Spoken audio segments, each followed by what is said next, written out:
Hello viewers, আসসালামু আলাইকুম। আজকে আপনাদেরকে আমি দেখাবো খুব অসাধারণ একটা রেসিপি। আমার ইউটিউব চ্যানেলে আমি এর আগে কখনো নিজের করা কোনো রেসিপি আমি শো করিনি, এই প্রথম। আর আমার এই রেসিপিটি যদি আপনাদের একটু ভালো লাগে অবশ্যই আমার ভিডিওটা শেয়ার করবেন এবং কি কমেন্ট করে জানাবেন কেমন লেগেছে আপনাদের। তো আর কথা না বাড়িয়ে মূল ভিডিওতে চলে যাব। আজকে আমি যে রেসিপিটি করছি এটির নাম হচ্ছে চিংড়ি চিকেন বিরিয়ানি। আমি আবার বলছি, চিংড়ি চিকেন বিরিয়ানি। এইটা আপনাকে রান্না করতে হলে যে সকল জিনিসগুলো লাগবে, এর জন্য লাগবে হচ্ছে আপনার কিছুটা ব্রয়লার মুরগি মাংস এখানে দেখতেই পাচ্ছেন আমি নিয়েছি। এরপরে হচ্ছে এগুলো হচ্ছে চিংড়ি মাছ। তারপরে হচ্ছে এখানে হচ্ছে কিছু পেঁয়াজ কাটা। এরপরে হচ্ছে এখানে কিছু রসুন কাটা দেখতেই পাচ্ছেন। আর এরপরে হচ্ছে এটি হচ্ছে গাজর। আর এখানে হচ্ছে হালকা একটু কাঁচামরিচ। আমার বাসায় নতুন কাঁচামরিচ ছিল না, এগুলো আগের ছিল, ওইটা আমি ব্যবহার করছি। আপনারা চাইলে আরেকটু ফ্রেশ নিতে পারেন। আর আমার এই রেসিপিটাকে আরেকটু সুস্বাদু বা আরেকটু মজাদার করতে আমি আরেকটা জিনিস বেছে নিয়েছি। আপনারা সবাই চিনেন, এটি হচ্ছে ম্যাগি মশলা, যেটা অনেকেই আমরা ব্যবহার করে থাকি খাওয়ার স্বাদটা একটু বাড়ানোর জন্য। আর আজকে এই বিরিয়ানিটা রান্না করতে হলে আপনাকে সর্বপ্রথম করতে হবে যেটি, আপনাকে রাইসটাকে আগে সিদ্ধ করে নিতে হবে। এখানে এই যে দেখতেছেন আমি রাইসটাকে সিদ্ধ করে রেখে দিয়েছি। এই রাইসটা মিশ্রণ করে আমি এখন এই বিরিয়ানিটা তৈরি করব। আর আমার ভিডিওটা একটু লং হলেও পুরোপুরিভাবে যদি আপনারা দেখেন তাহলে বুঝতে পারবেন এটি কীভাবে রান্না করতে হবে। রন্ধন প্রণালীটা আমি আপনাদেরকে দেখিয়ে দিব। তো দর্শক, আপনারা দেখতেই থাকুন। আপনারা চাইলে এটি কড়াইতে করতে পারেন। তো আমি একটা পাতিল ব্যবহার করছি। আমি যেহেতু ব্যাচেলার মানুষ, আমি একটা পাতিল ব্যবহার করছি। এই পাতিলের মধ্যে করব এটা, রেসিপিটা আপনাদেরকে করে দেখাবো। তো এখন আমি চুলার আগুনটা দিয়ে দিচ্ছি মিডিয়াম আছে। আমার পাতিলটা একটু গরম হলে আমি প্রথমে দিয়ে দিব তেল। আমার তেলটা গরম হয়ে গেছে। এখন আমি সর্বপ্রথম এখানে যে জিনিসটা দিতে হবে আপনাকে, চিংড়ি চিকেন বিরিয়ানিটা করতে হলে সর্বপ্রথম আপনাকে মাংসটা দিয়ে দিতে হবে। সর্বপ্রথম মাংসটাকে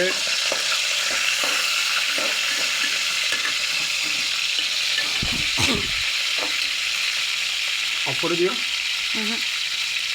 চলো।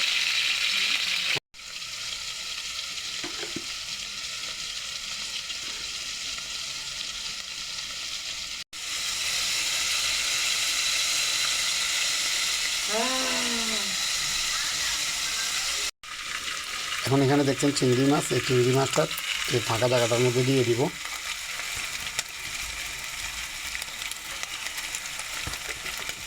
মাংসটা যখন একটু শুকিয়ে আসবে তখন এই চিংড়ি মাছটা দিয়ে দিতে হবে এখানে।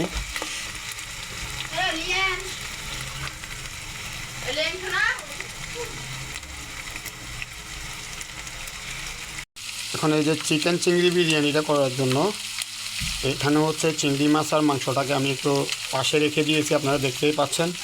এটি এখানে হালকাভাবে একটু একটু শুকাবে। এর মাঝে যে খালি জায়গাটা দেখছেন, এখানে আমি এখন পেঁয়াজ কুচি দিয়ে দিব। এই যে পেঁয়াজটা দিয়ে দিচ্ছি, দেখেন খুব সুন্দর লাগছে। আমার পেঁয়াজটা একটু হালকা বাদামি হয়ে আসলে আমি এর মাঝে দিয়ে দিব রসুনটা। প্রথমে পেঁয়াজটা একটু আমার বাদা হয়ে যাবে। দেখতেই পাচ্ছেন লুকিংটা খুব সুন্দর লাগছে দেখতে। হ্যালো ভিউয়ার্স, দেখতেই পাচ্ছেন আমার চিংড়ি মাছ আর হচ্ছে চিকেনটা এবং কি পেঁয়াজটা অনেকটা কালারিং হয়ে এসেছে, খুব সুন্দর লাগছে। এর উপর এখন আমি দিয়ে দিব আমার যে রসুন কুচিগুলো আছে। এই যে এখানে দেখতে পাচ্ছেন রসুন কুচি, এই রসুনটা দিয়ে দিচ্ছি এখন রসুনটা দিয়ে হালকা হালকাভাবে আরেকটু নাড়াচাড়া করব। রসুনটা একটু ভাজা হয়ে গেলে, রসুন ভাজা হয়ে গেলে এরপর আমরা এখানে এই যে গাজর দেখছেন, আমরা এই গাজরটা দিয়ে দিব এখানে। এখন আমি সর্বশেষ যে জিনিসটা দিব, ভাজা করার জন্য যে জিনিসটা দিব, এটা হচ্ছে এই যে গাজর। দেখতেই পাচ্ছেন খুব সুন্দর গাজরগুলো এখানে দেওয়ার পরে খুবই সুন্দর একটা কালার ধারণ করতেছে, খুবই ভালো লাগছে দেখতে। এই যে এখন গাজরগুলো দিয়ে দিলাম। এবার আমি হালকা আগুনে একটু করে আমি এই গাজরগুলোকে ভাজবো। আমার গাজর অনেকটা ফ্রাই হয়ে এসেছে, খুব সুন্দর লাগছে। এখন আমি এখানে একে একে দিয়ে দিব গুঁড়ো মরিচ এবং কি হলুদের গুঁড়ো, লবণ স্বাদ মতো, আর হচ্ছে ম্যাগি মশলাটা দিয়ে দিব। এখন আমি এখানে দিয়ে দিব হচ্ছে একটু করে গুঁড়ো মরিচ। গুঁড়ো মরিচটা বেশি করে দেওয়া যাবে না, কারণ গুঁড়ো মরিচ বেশি দিলে বাচ্চারা খেতে পারবে না। এটি বড়রা খেলে একটু হয়তো পরিমাণটা বেশি দিতে পারেন। আমি এই যে পরিমাণে নিয়েছি দেখেন। এখন হচ্ছে গুঁড়ো মরিচটা মিডিয়াম আগুনে দিতে হবে। চুলার আগুনটা একবার এই যে দেখতেছেন আমি মিডিয়াম লো আঁচে রেখেছি।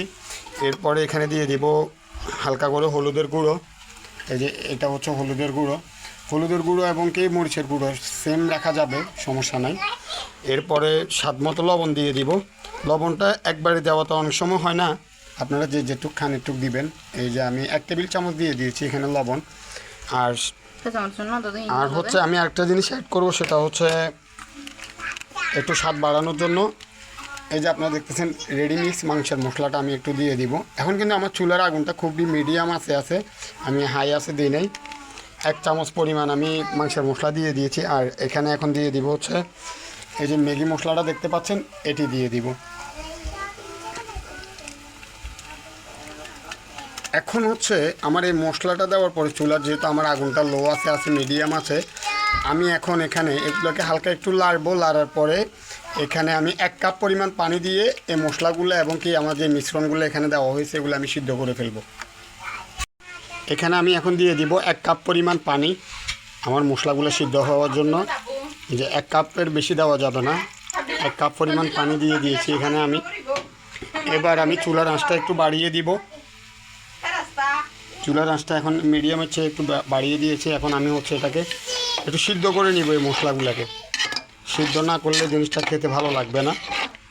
আমি একবারে এটাকে এমনভাবে সিদ্ধ করব যেন তেলটা একবার উপরে ভেসে উঠে যায়। দেখেন অনেকটা তেল ভেসে উঠেছে, আমার মশলাটা সিদ্ধ হয়ে গেছে অনেকটা।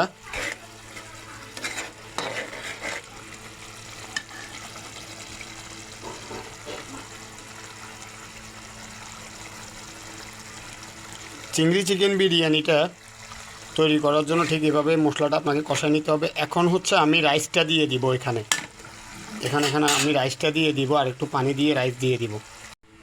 চিংড়ি চিকেন বিরিয়ানি তৈরি করার জন্য আমার যে মশলাটা আমি রেডি করেছিলাম, একটু মশলা পাতিলের নিচে রেখে আমি অর্ধেক ভাত এখানে দিয়ে মিক্স করে নিয়েছি। আর একটু আমার এই যে বাটিতে আছে এটা আমি এখন উপর দিয়ে দিচ্ছি। দেখেন দেখতে কী সুন্দর লাগছে। এটা উপর দিয়ে দেওয়ার পরে আমি সবগুলো মিশ্রণটা ভালোভাবে করতে পারবো। এখন হচ্ছে ফাইনাল হচ্ছে আমি এগুলোকে মিক্স করার পরেই আমার এটা রেডি হয়ে যাবে। আমি এটাকে 10 মিনিট দমে রেখে দিব। এরপরে তৈরি হয়ে যাবে মজাদার চিংড়ি চিকেন বিরিয়ানি। আমার বিরিয়ানিটা প্রায় হয়ে এসেছে, চিংড়ি চিকেন বিরিয়ানি। আর এই যে দেখতেছেন এখানে হচ্ছে ঘি। এখন আমি এর উপরে হালকা একটু ঘি ছিটিয়ে দিব। ঘিটা দেওয়ার পরে এটাকে ঢেকে রেখে দিব 10 মিনিট। আমি এখন দমে রেখে দিব এই ঘিটা দেওয়ার পরে। এখন আমার মজাদার এই রেসিপিটা তৈরি হয়ে যাবে, শুধুমাত্র নামানোর অপেক্ষা। আমাদের চিংড়ি চিকেন বিরিয়ানিটা ফাইনালি রেডি হয়ে গেছে। এখন আমরা এটি নামিয়ে নিব। তো হ্যালো ভিউয়ার্স, আমার এই ভিডিওটি আপনাদের ভালো লাগলে অবশ্যই লাইক কমেন্ট শেয়ার করে দিবেন। আরও এরকম ভালো ভালো ভিডিও দেখার জন্য আমার চ্যানেলটাকে সাবস্ক্রাইব করে রাখবেন। অসংখ্য ধন্যবাদ আপনাদেরকে এত কষ্ট করে এতক্ষণ সময় দিয়ে আমাদের এই ভিডিওটি দেখার জন্য।